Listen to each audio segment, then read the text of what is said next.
แค่ตัวนี้สบายดีตอนเช้าเนาะมื้อนี้ว่าวนมาจะหามายามเบ็ดใช้ไว้เมื่อคืนนี้เป็นเนื้อเครียดเนาะมื้อนี้มายามผู้เดียวเนาะอยากมั่วได้หน่อยนึงก็ขอโทษขออภัยน้ำเนาะเอาหากันไปยามเบ็ดกันเลยลุย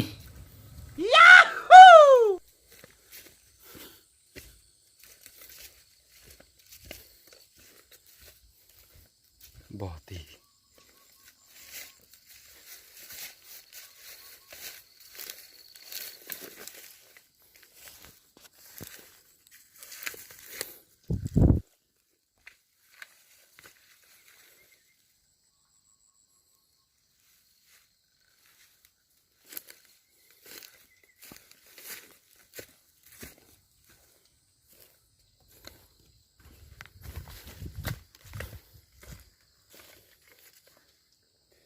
กระโบตี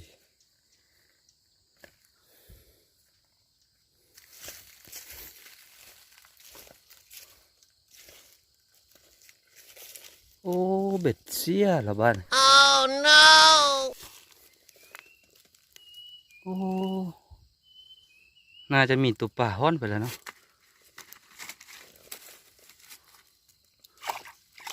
ใส่ไปนี่ล่างหนึ่ง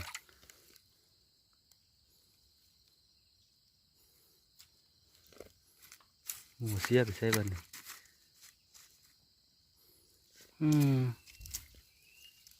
แล้ว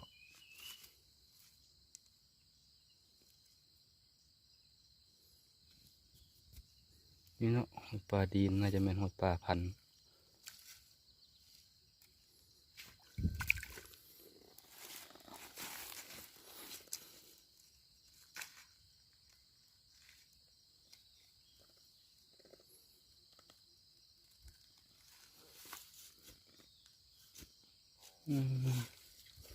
หมูเห็นล่างเลยเนาะ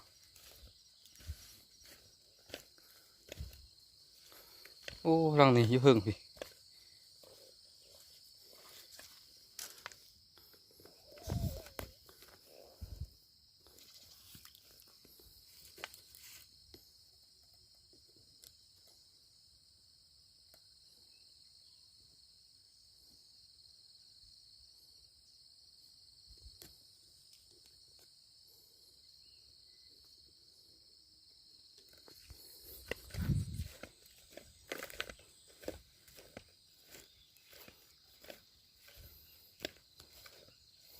โอ้ล่างนี้ก็อยู่เทิงพี่อยู่เทิงนี่เนาะ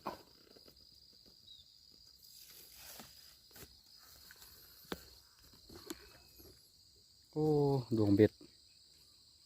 ซื้อเลย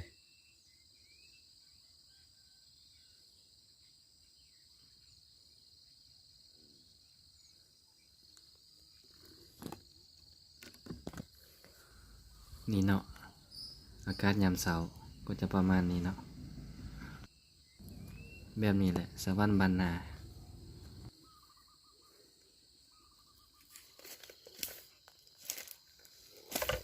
บ่ถึก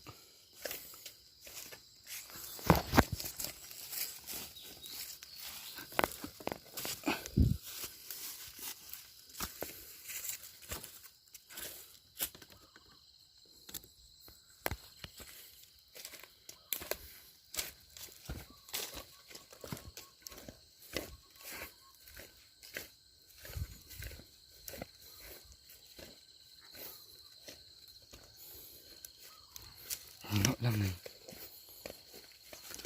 เนื้อเครียดเนาะโอ้ตีมุนไปเลยคือบุติดเนาะ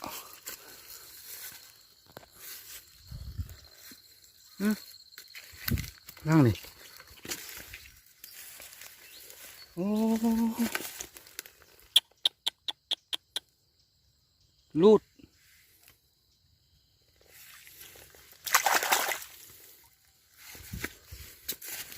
โอ้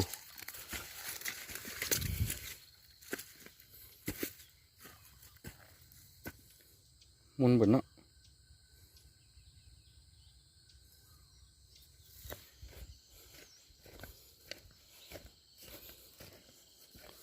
ทึกสัมพี่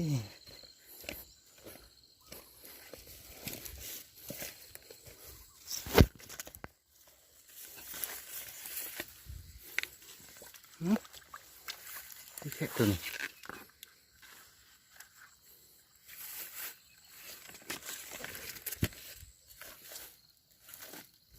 ขอเนาะขอหน่อยว้าว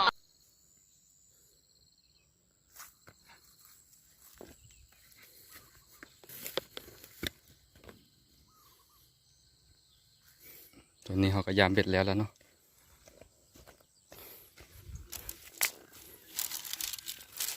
ตัวเดียวเลือกเข็ดตัวเดียวเนาะก็คือว่าโอเคเนาะเนี่ยเครียดตีดีตีดี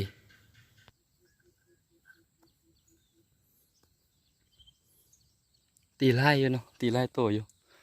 แต่บุติดจะขอจบคลิปไปเพียงสั้นนี้เนาะขอขอบใจคณะเอาไหม